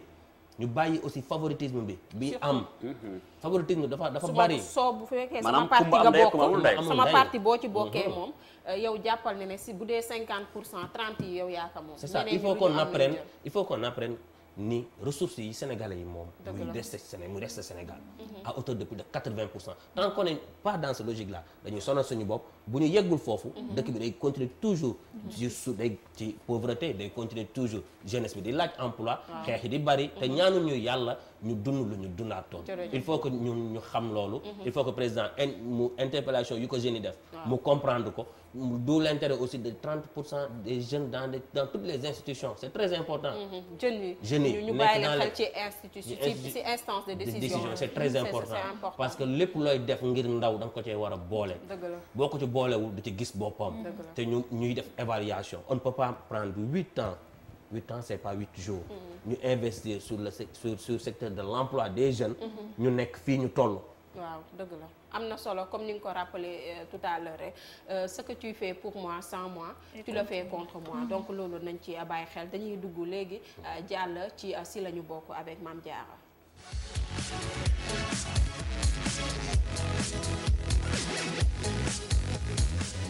Mame Diarra ci la ñu bokk ma bàyyi la nga doxal. voilà Fatima comme niñ ko waxee rek tey dama fi dalal Serigne Fallou Thioune di secrétaire di communication chargé de communication ancien militaire invalide yi. bu ñu nee ancien militaire invalide nag ñu xam ne ñooñu ñooy ñi nga xam ne dañoo xare ba xàllu yoon ñooñu ñooy ñi nga xam ne dañoo demoon ngir xeexal seen réew ba jële ci laago loolee tax tey nag ñuy waxtaanee rôle et responsabilité tax tey ma dalal fi ki nga xam ne mooy Serigne Fallou Thioune gannaaw ba ma la dalalee ci TMTC daal di lay ziar. Ancien militaire invalide mën nañ ne 4 avril rek lañ leen di gis ngeen défilé après bu ñu paree duñ leen gisaat lan mooy seen rôle. Très bien Mame Diarra je pense bien que da nga may permettre nag ndax dama am kilifa. Le président national monsieur Issa Gueye am empêchement waroon fi toog d'ailleurs tout le temps moo ni bu ma ñëwee moom miin na fi xam na leen. mi ngi leen di écouter aussi te gis na ni toujours suñuy mbir. yéen a ngi si taxaw pour que quand même l'État la nation ñëpp di dégg lan mooy sunu souffrance comme li nga wax rek question bi nga wax ni 4 avril rek la ñuy dégg 4 avril c'est une fête nationale boo xamante ni yàlla moo def ñun ñu bëgg ko sunu xol ndax nag ñoom si boppam di tubaab di wax ils nous ont appris le pas cadencé donc ba nga xamante ni soldat li naan mënta muñ sax une musique de marche ba nga xamante ni 4 avril aussi si le soldat yi di génn si les corps militaires paramilitaires et même les civils de surcroît les écoles si la ñuy génn kon ki nga xam ni bas âge la fa duggoon jàng ko mokkal ko alors moo tax tout le temps mu am sax ñuy porté wu volontaire ñëw jege si association bi si directeur de l'office national des anciens combattants ñu sélectionné leen pour ñu dem defi la marche militaire pour aller aussi se rappeler de beaucoup de choses donc loolu moom dafay fête nationale boo xam dinañ si fekk dégg bi nag moom tout le temps ñoo ngi ñuy dégg mais dañ koy def aussi d'une façon républicaine ndax nag vraiment ki ku xam soldat en gros xam ni la discipline faisant la force principale des armées donc nga xamante ni kon kooka même bu amee li ko naqari sax par correspondance par courrier par fiche de renseignement tout le temps l'association mi ngi koy envoyé di ko envoyé à l'autorité de militaire ou à l'autorité civile de surcroît le président de la République pour wax ko suñuy doléances yi nga xamante ni ñoo ngi ko siy tënk doléances yi nag à chaque fois dañu changer nag stratégie bin ko daan defee bu ngeen seetee si année yële yëpp génn dañ daan génn occuper la rue la force policière était là te boo ko seetee ñu ñëpp ëpp si ñun tey jii suñuy doom suñuy jarbaat ou bien parmi la jeunesse ñoo xam ni seeni classe d'armée lañu te bon vraiment ñu dem seet ba nga xam ni ñoo ngi leen doon gêner pour ñuy mën a exécuter seen mission wala aussi ñu bañ a nekk aussi ñu ni la ruée de la rue moo tax ñu changer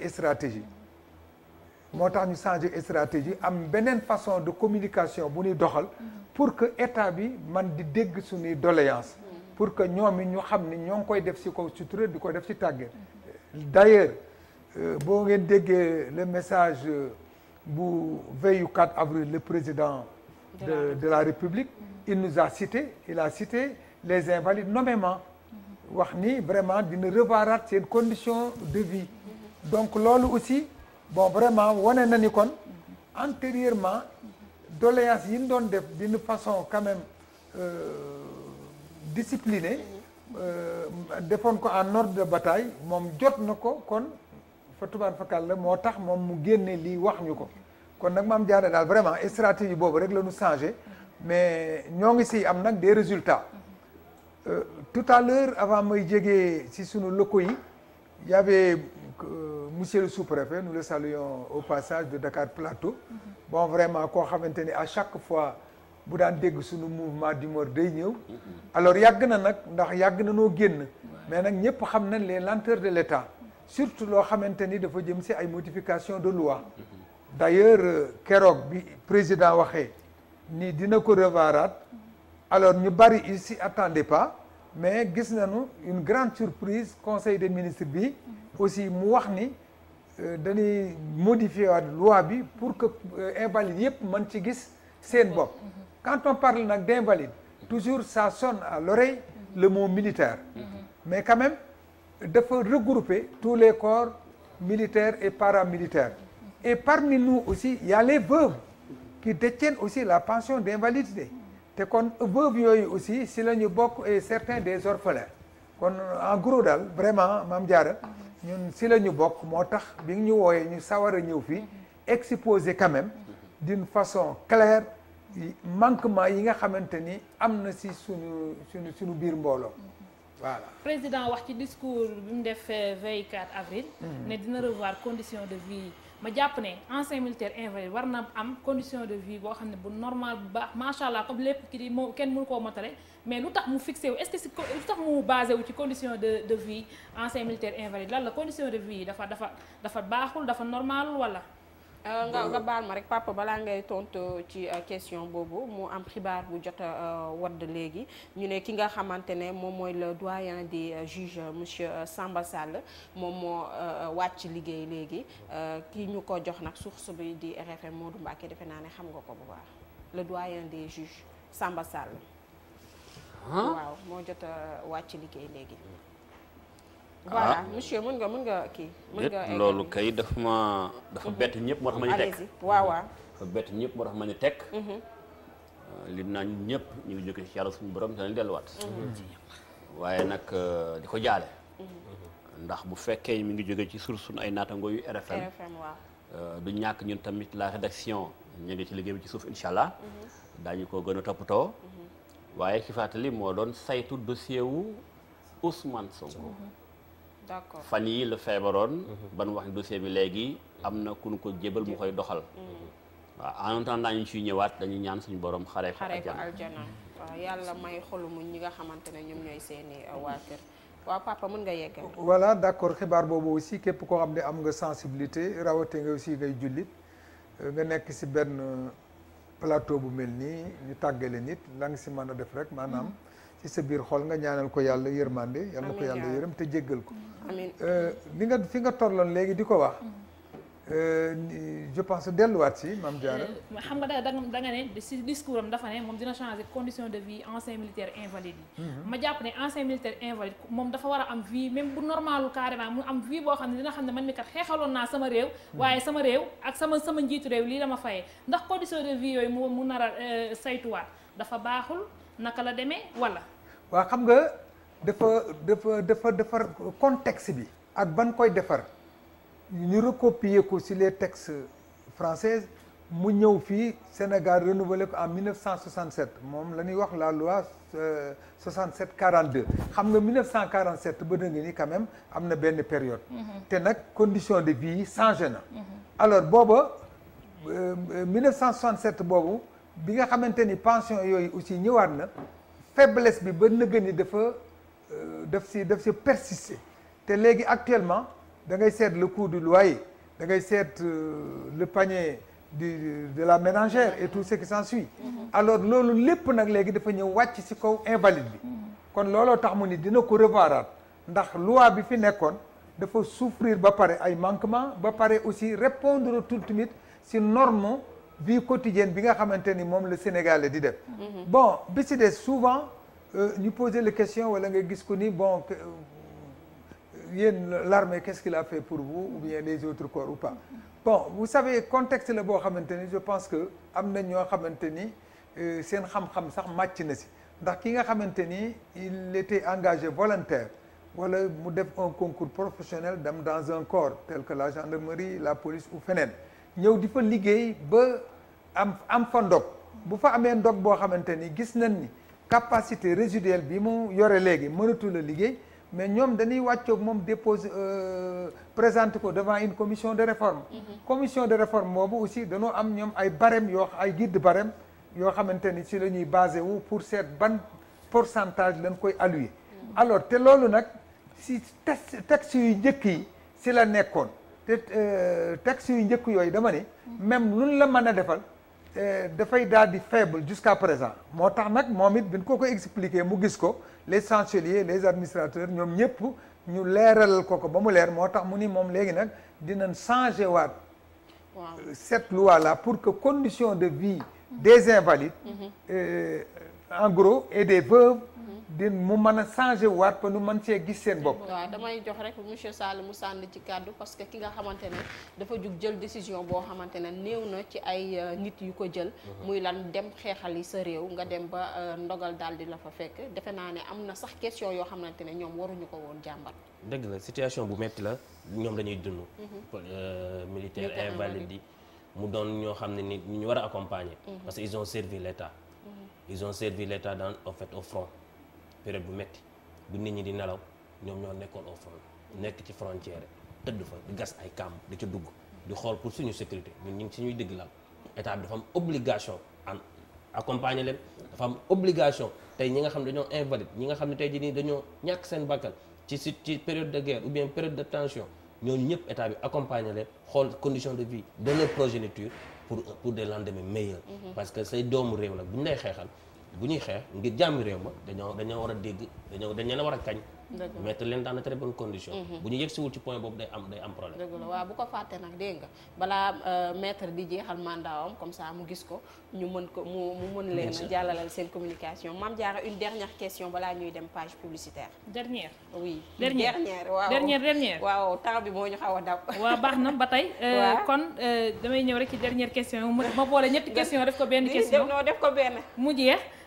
wala xoolal léegi demal yóbbul benn ñu dem page publicitaire après nga ñëw ci yeneen yi alors. voilà tout le temps anciens militaires invalides dañuy jooy ay kër des fois ñu bëri am na ñoo xam dañoo loué logements sociaux bi da ngeen ci bokkul wala lan la. mais bokkuñu si d'ailleurs loolu suñu cri de cœur la ndax non bon vraiment xam nga iñaane wuñ ko ñeneen ñi ndax nag yàlla mooy joxe wërsëg mooy séddaate mais dama ni la le militaire engagé volontaire dans les armées à l'âge de 20 ans des fois 18 ans avec l'autorisation des parents nga engagé wu dem mais ban esprit nga amoon pour dem liggéeyal sa réew boo liggéeyal sa weer aussi sa réew ba nga gisaale si aussi sa bopp bon kooka bi muy blessé wu gis naa des jeunes amputés yoo xam ni à 5 ans de service mattuñu ko sax ñu dem tout près de nous en Casamance wala feneen en opération extérieure am problème dëgg si miin seen tànk dagg mu ñëw kooku nga réformer ko mu ñibbiwaat ba mu ñibbee aussi soit dafay rejoindre une famille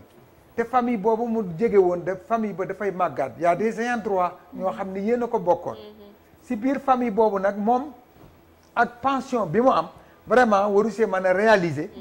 quand même ba am ci sax un toit waxuma la sax un toit mais un terrain mais bon nga dem état indi benn politique nii dafay def ay logements sociaux pour jàppale nit ñi je pense que logements sociaux yooyu état bi waroon na si bàyyi xel aussi ces engagés volontaires là ces invalides sax jox leen ko même bu fekkee daf leen koy subventionnel sax compte tenu de la médiocrité de pension mu subventionné leen ko pour ñu gis ci seen bopp mais ba si plan yépp yi fi amoon logements sociaux wala nangam gisuñu fenn foo xam ni jox nañ ci cër aussi defe naa ne loolu du les yoon invalides ñoom defe naa ne seen xeex la war a doon waaye xeexuk ñëpp parce que dañoo dem xeexale fi nga xamante ne ñu bëri ñemewuñ fa woon taxaw dañuy daal di jàll léegi dem page publicitaire daal di yegg si waat si kanam incha allah.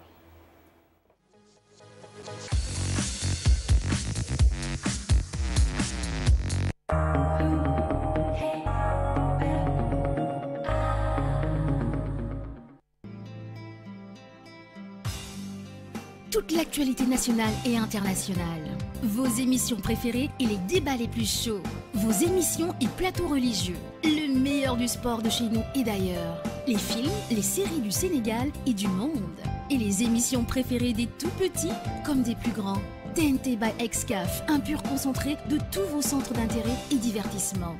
Offrez-vous dès maintenant le décodeur TNT by Excaf à 15 000 francs CFA seulement pour regarder gratuitement toutes les chaînes nationales du Sénégal. Et avec le bouquet Mana, regardez jusqu'à 86 chaînes à 5 000 francs CFA par mois seulement. Rendez-vous vite dans nos points de vente agréés ou appelez-nous au 30 128 0000. TNT by Excaf, vivez le meilleur de la télé numérique terrestre partout au Sénégal.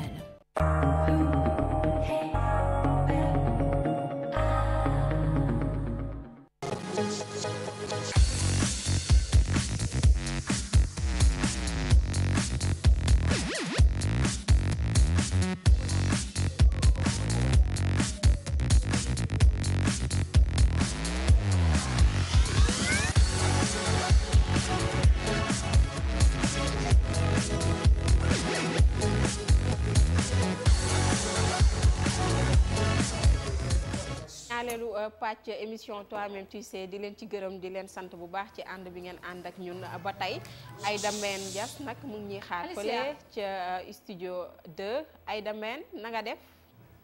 waaw Fatima. naka nga def yaa ngi ci jàmm. waaw maa ngi sant bu baax alhamdulilah. di waajal xibaaru mbarax yi. waaw xibaaru mbarax yi la ñuy waajal waaw. waaw lan mooy les grands titres. waaw li ci gën a fës bokk na ci sànq ni ngeen ko junjee rek mu di kon juge doyen des juges bii di Samba Sall moom mi rek daal di wuy ji borom moom ni ki léegi ba ñu rek daal di jotee xibaar bi bokk na ci ñi nga xamante ni yoroon nañ dossier bi ñeel ki nga xamante ni moom moo di Adji Sarr ak Ousmane Sonko kon daañu ko jukki ci biir xibaar yi daal di wax itam ci gouvernement bi nga xamante ni tey ji def na janook taskatu xibaar yi tey ji ñu daal di nag wax ni dinañ daal di taxawal ab commission wala bokk waa mission indépendante boo xamante ni kon dafay jëm rek ci daal di leeral lépp li nga xamante ni tukkee na ci mbiru Ousmane Sonko bi mu fas yéene cee am nag l'opposition bi ak société civile bi daan wax itam ci sàmm ànd jikko yi nga xamante ni fi mu nekk nii dañoo daal di booloo defati benn say ne lii di borom ñaari tur yi kenn du leen may doole ci réew mi loolu nag daal di sabab tey jii nag seen ndaje bañ defoon nag taskatu xibaar yi ñu ne fi mu nekk nii sax dañuy daal di waajal ñaar fukki fan ak ñett ci weeru mai bi ab doxub ñaxtu bu yaatu jëm ci wàll wi lu jëm nag ci théâtre yi ñi rek def ci weeru koor bi ci CNRA moom daanaka yëkkati nañ yat wa ngir rek artu ñëpp ñi nga xamante ni kon ña ngi cay jëmle lañu bëgg moo di lépp li nga xamante ni kon dañ ci rek daal di gàkkal islam nañ ko rek tegee ko nële te xool nag nana lañ rek mën a booloo ba def ci liggéey bu mucc ayib tey ji lañ ci defoon ab ndajeek taskatu xibaar yi dinañ ko jukkee ak suñu ndaw ba ñu fa teewaloon Fatima yi ak yeneen i ponk lay doon ci biir jotaayu marax gi. am na solo bu baax dinañ ko taaxirlu ci kanam. incha allah jërëjëf Aïda Mbène Ndiass sama bras droit tey dama am bras droit de Mame Diarra gisoo loolu tey Modou Mbacke mooy sama bras droit sëñ bu mag bi waaw léegi Modou Mbacke ma bàyyi la nga sànni kàddu rek par rapport ak les militaires invalides seen situation. waaw ñuy dund dama leen di masaw d'abord. papa maa ngi lay masaw ci turu mbooleem soldaaru Sénégal yëpp ndax du ñàkk xam naa ne seetaan nga diisoo bu yàggul ak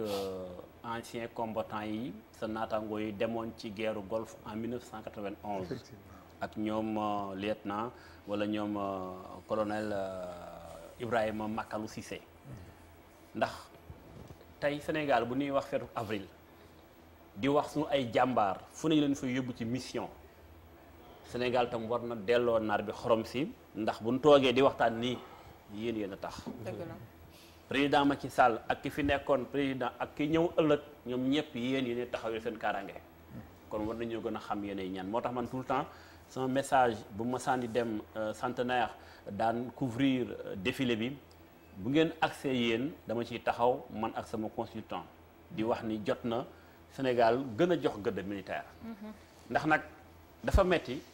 ngay taxaw di défendre sa réew. sa bakkan mën ca wadd à tout moment donte bakkan fu ne mën a wadd nag mais dafa gën a metti nag nga gàddu ngànnaay taxaw war a aar ab frontière wala ñu yóbbu la ci mission nga war a aar ana ñaata mission le Sénégal envoyé ña demoon ñëw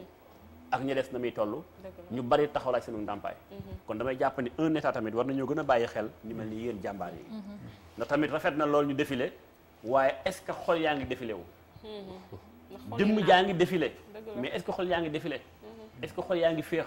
est-ce que xol yaa ngi sedd ndax xolu njaboot gaa ngi sedd loolu moo tax jàpp naa ni papa message bi président Macky Sall dana ko jot ndax cité na leen barki démb ci message bi mu doon def mais ndax cité doy na ñaata message à la nation ñu cité leen waaye est-ce que am na action est-ce que am na suivi jàpp naa ni mbir mi foofa la ma gërëmaat bu baax Serigne Mountakha Bachir ndax barki démb dossier bi nga xam maa ngi koy wax muy dossier ancien combattant yi guerre Golfe en 1991 moom dalal na leen moom Serigne Mountakha Bachir waxtaan na ak ñoom ndax fi réew mi toll moo tax ba ku bëtam xong rek fa nga jëm ñu koy gërëmaat encore taxawaay bi taxaw ak mbooleem kilifa diine Sénégal yi waaye nag rawatina moom Serigne Mountakha ndax dafa am lu bari lu mu def ci action yoo xam tey action sociale la pour bëgg njaboot gi ànd nekk benn loolu moo tax tey laaj bi benn lay doon contribution laa doon def mais benn question léegi mooy est-ce que li leen di dig depuis des années yéen a ngi ci gis avancement wala wax ji bari na mais est-ce que jëfin mi ngi méngoog wax yi bon avancement bi comme li may wax rek nii dafay doon dox comme communément li ñuy wax rek au pas de caméléon maanaam dafa y a beaucoup de lenteur là-dessus te ki nga xamante ni wax dëgg yàlla bari na je salue au passage ñi fi jege ndax mbooloo mi ñun ñu ko doon xeex ñëpp tey boo ñëwoon daanoon lu ko di nga fa gis presque plus de 100 personnes yu ñu affiché yoo xam ni yàlla dogal na ni fekkewuñ ko kon y a eu des lenteurs y a eu des lenteurs donc kon avancement bi nga xam ne yaakaar rek moo fi am rek lañ ci am yaakaar bi ñu ci am maanaam moom kilifa la c'est le chef suprême des armées wax na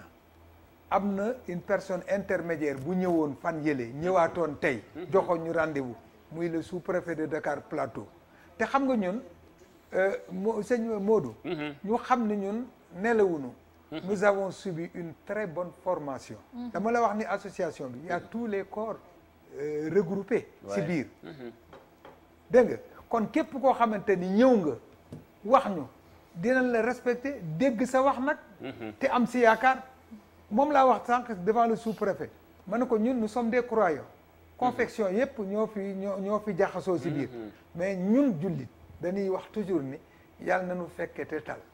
kon lii mu ñu wax it ñoo ngi ñaan yàlla rek fekke ko te muurloo ko ak sunu njaboot waxaat na rek ñoo ngi koy déglu fa tuwaar fakal la incha allah waaw Mame Diarra voilà seen prise en charge médicale yi xam nga personnes handicapées yi moom dañoo am difficulté ci prise en charge médicale mais en tant que ancien militaire yéen moom xam naa ne problème boobu amu leen ko kay am nan ko ndax xam nga pension bii ngay wax tey bon am ci sunu biir y a des catégories am na ñoo xamante ni au moins def nañu une carrière wala ñu def aussi la moitié pour prétendre ñu am ce qu'on appelle la pension proportionnelle kooku tey jii bu njabootam feebaree bu les enfants mineurs son épouse kooku mën na ko jël en charge mais la masse importante bu suñu association ñi niy xeexal ñun mooy c'est la France jeune je vous ai donné un exemple ki nga xam ne dafa defoon ñaari at ci armée ñu rengagé ko ni ko toogaatal doyalun ci yow mu dem ba am 4 ans jubali 5 ans mu blessé wu mënatul a servir ñu réformer ko jox ko une pension réparatrice communément appelée la pension d'invalidité mais kooku foofu la problème bi nekk yooyu la état bi war a seetaan ndax kooku bu doom tey kooku avant muy dem defoon na l'autorisation de contracter mariage ñu nangul ko mu takk jabar ñu ni ko nag réformer la nga dem jabar jooy xam nga du ko wàcc dafay continuer waat sa vie avec cette femme là ñu yàlla di leen ci mayaat ak njaboot kooku moo am problème kooku bu njabootam feebaree bu jëlee sa carte de pension dem hôpital ñu ni ko tu dois payer 500 000 700 000 bu demee au ministère des finances dañ ko naan c'est une pension réparatrice yow rek la jël en charge mais kooku nu muy def c'est vrai parce que il faut pas utiliser les armes génn di agresser wala leneen kon nag li gën a am solo mooy cette frange jeune là vraiment kooku c'est un cri de cœur Mame Diarra di ko lancer nag le président de la République dégg nga ak institution yëpp cette frange jeune là nañ leen dimbali pour ñu ma ndax li gën a metti ci réew mi mooy wopp faju nit waaw sëñ Cees a ngi nii bu dëkkee invalide tey ji moo xam ni kii dafa fande mën na ni soxnaam tubbal jox mais wopp faju mooy problème bi donc kon ñooña seen pension boobu nañ fexe aussi ba ñoo ngi leen koy ñaan les textes sont là mais nag dérogation fi leen ko fekk pour que ñuy mën a jël seen njaboot googu en charge Mame Diarra une dernière question ñu tëj une dernière question waaw baax na d'accord carte égalité des chances invalide yi ci lañ bokk wala bokkuñu ci voilà très soo paree nga tëjaale des amul beneen waaw carte d'égalité des chances ñun le premier ministre Boun Abdallah Dionne mas na recevoir notre président avec sa délégation kooku président bi moo ko génne woon sur la table il avait donné son accord mais am na fu mu buté aussi amul solo ndax dañ ni bon parce que ñun nous sommes des alliés de la FASAF bokk nañ ci la fédération des handicapés est-ce que vous voyez nous avons de grands handicapés dans notre association alors ñoom lan lañ ñu tontu woon dañu ne woon bon xëy na ki yore chaise am di nekk un civil ndog dal ko mu nekk ci biti te yow mi nga xam ni ñëwoon nga ñu jox la une pension réparatrice xëy na kooku di nga ci mën a dagg say passe wala nangam ma ni ko non c'est pas honnête il faut oser le dire est-ce que vous voyez parce que wax naa léegi ni pension d'invalidité boobu dama ne la mënta jël en charge sa famille mënu ko dëgg la voilà en grosso modo am na solo bu baax papa ça a été un plaisir ñu recevoir la fii en tout cas xam naa ne daal yéen seen situation dañ ko war a améliorer bu baax a baax yenn situation yi sax waroo leen ko dund parce que lii bu continuer mën nañu wax ne mën na décourager la jeune population mën na décourager jeune bi nga xamante ne am na ambition ëllëg pour bëgg a servir réewam pour bëgg a nekk foofu sax madame dama siy dugg waaw xam nga sax ñun boo gisee ñuy dem ba si biir arrêté xam nga pour lan la pour ne pas chapper le moral de la troupe ndax man bu ma jegee Casamance jege feneen ñi nekk Casamance dans les trous individuels ñi nekk en opération extérieure gis ni la force policière mi ngi ñuy maate mais ñooñu dañ naan mais écoutez man vraiment lii jaralatuma ko dëgg la d'une façon découragée moom la ñuy def seen moo tax ñun ñu si bàyyi xel surtout ci mbirum armée dafay nekk loo xamante ne lu doy waar la en tout cas ñu ngi leen di encourager bu baax a baax di yaakaar ne seen message incha allah ñi nga xamante ne ñoom ñooy autorités yi dégg nañ ko bu baax a baax Modou Mbacké ma bàyyi la yow it nga daal di def une dernière question déjà waxtu bi xaw nañoo wala 2 questions maximum avec waaw monsieur Sall ok Sëñ Sall xanaa kay gërëm ko rek ndax du lu yomb nga nekk jeune nekk ci ay situation politique maanaam réew moo xam tey tout le temps dañuy politique tey jeune bi lay interpellé tey da nga bokk ci mouvance présidentielle bi ana kañ la ñuy jublu dëgg ci liggéey bi nag ca bàyyi tout le temps campagne permanente bi nga xam tey Sénégal da koy seetlu te mu jóge ci dëgg-dëgg parce que tey gis nga fi toll nii président Macky Sall mi nga àndal mi ngi def ay tournée ay militants ñi ngi def campagne lu ko waxal mooy def am bërki démb lu xew manifestation ñu jàpp ni tontu bi mooy kon mobiliser est-ce que mobilisation la ñuy xaar wala liggéey bu concret parce que bu desee 3 ans élection présidentielle nga def ay meeting ak di woote vraiment man daf may jaaxal dama naan est-ce que yéen ñii est-ce que yéen ñi dénk réew mi est-ce que yéen ñi dénk réew mi yéen a ngi dégg ndéelu askan wi est-ce que yéen a ngi comprendre le message est-ce que yéen a ngi décrypter le message de la population sénégalaise. Modou li nga wax lépp presque boo xool da nga tontu sa bopp est-ce que réellement ñiy poser acte yi derrière ma ñi ngi comprendre le message des Sénégalais. déedéet man da nga cee bokk de. waaw mais en fait xam nga man da nga fi représenté affaire bokk ci ginnaaw ñu ànd ak ABC dafa am nga ci cër ci li xew xam man dafa am lu ma bëgg a wax mooy lu important. Sénégalais yi dañoo poser acte la France jeune. dañoo poser ay actes yu forts. pendant ces manifestations ñu déplorer aussi ces morts quoi qu'on puisse dire ñu ñëw ci lenn facteur bu important bu président wala saisir moom mooy manque d'emploi des jeunes conditions de vie des Sénégalais lourdeur administrative sur certains dossiers ou pratiques manque de politique publique réellement qui se voit ou bien qui se répercute réellement sur les jeunes yooyu yëpp dafa doon ay conséquences yoo xam ne président da ko war a jël tënk ci dara ñu def évaluation tollootuñu fu ñuy nekk di mobiliser wu tollootuñu fu ñuy nekk période de Covid-19 bi ñuy dajaloo di tàcc pour qui que ce soit nañ fu ñu toll moom mooy ñu def évaluation autocritique lan moo doxul est-ce que cette jeune parce que jeunesse bii nii am jël na prendre nañ connaissance prendre nañ conscience et connaissance sur certaines questions et que dootu ñu nangu ñu leen di diri di leen yóbbu fenn fi est-ce que réellement nag président comprendre na man jàpp naa ni comprendre na parce que def naa annonce forte quoi qu'on puisse dire décrété na 450 milliards sur 4 ans 150 milliards sur 3 ans am nga ci yaakaar yow mu bokk ak président Macky Sall kan que ni lii dana doon solution ak fi ñu jaar fii ba tollu fii tey lu dugal ci ay milliards taxaw ci ay agence ba tey yaa ngi taxaw am problème pour sortir par la grande porte il a l'obligation mu am résultat dernière réponse nga defaale ce mot de la fin c'est très important pour sortir par la grande porte il faut que question bi ñu règle ko parce que on ne peut pas tenir un pays avec tous ces jeunes là ñu nekk dans une éternelle pauvreté ay mbaam ay tout ça man jàpp naa ni lu ñu war a gëm lu ñu war a dox tey jii ni moom améliorer conditions de vie des jeunes xool ay politique d'emploi des jeunes ñu teg ko sur pied def autocritique def aussi li ma waxoon sànq dafa am solo madame nga baal ma dafa am solo tant que taxawuñu saytu lu ñu jot a def ci ay milliards ci politique d'emploi des jeunes fu ñu jëm du baax dañuy jëlaat 150 milliards yi mu jaaraat ci même circuit bi indiwaat même problème bi te pire lay doon moo tax may ñaan interpeller le président solennellement nañu taxaw xool il ne sert à rien de diversifier les agences nañu centraliser tout impliquer les jeunes il y a des jeunes porteurs de voix il y a des jeunes responsables il y a des jeunes qui émanent même de cette souche de population jeune et qui sont très importantes dans la masse parce que on est à plus de 70% des jeunes 50% ont moins de 20 ans donc nañ leen impliquer dans les instances de décision woo leen laaj leen lan ngeen soxla woo leen ñu toog ñu waxtaan su boobaa jeunesse bi même politique bi bu doxul sax jeunesse bi dinañ man lii kat ñoo ci àndandoo dox ca part de responsabilité bi day ñëw mais bu ñu ko bëggee dox pour jeunes yi boolewuñ leen ci day indiwaat problème day indiwaat leneen lu gën a pire ñaanuñu fa yàlla. ñi ngi interpeller le président di wax aussi période Covid 19 bi nañ bàyyi yenn yi amatul njariñ ay manifestation ak ay dem taxaw di yuuxu toolatuñ foofu forum yi bind nañ ko lépp am nañ ko appliquer pour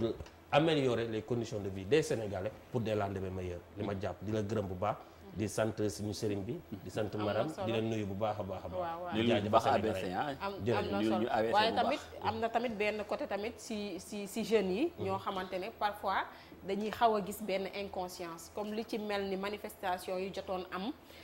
génn fësal li nga xamante ne moo la métti dëgg la waaye te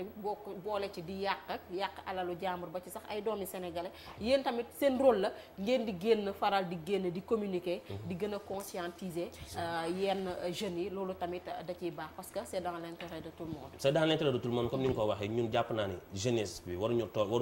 def apologie wu violence waruñu def apologie wu vol ou autre mais lecture bu profonde bi ñu ci war a def moom mooy que ni jeunesse bi dañoo sonn jeunesse bi dañoo xiif jeunesse bi dañoo mar jeunesse bi jàng nañu bëgg nañu liggéey amuñu liggéey interpellation yooyu yëpp président moo ci war a répondre def naa annonce forte nañ def évaluation impliquer les jeunes politique publique jeunesse bi mën a dem ñu ànd espérer situation pays mën a stable ñu bañ a duggaat ci ay manifestation ay yenn yu kenn xamul bàyyi mburoog soow mi te fas yéene liggéey pour l'intérêt des Sénégalais. rapidement rek dama jot benn message ndeysaan mi ngi suivre émission bi muy Amadou Makhtar Mboup kuy suivre la c'est mi ngi lay nuyu bu baax am monsieur Thioune il fait partie de vous. colonel takk der la woon comme yow nekkoon dans l'armée def na Soudan def na ay missions yu bari macha allah nee na mi ngi suivre émission bi mi ngi koy jox importance bi nga xam tey macha allah moom na sunu xarit la woo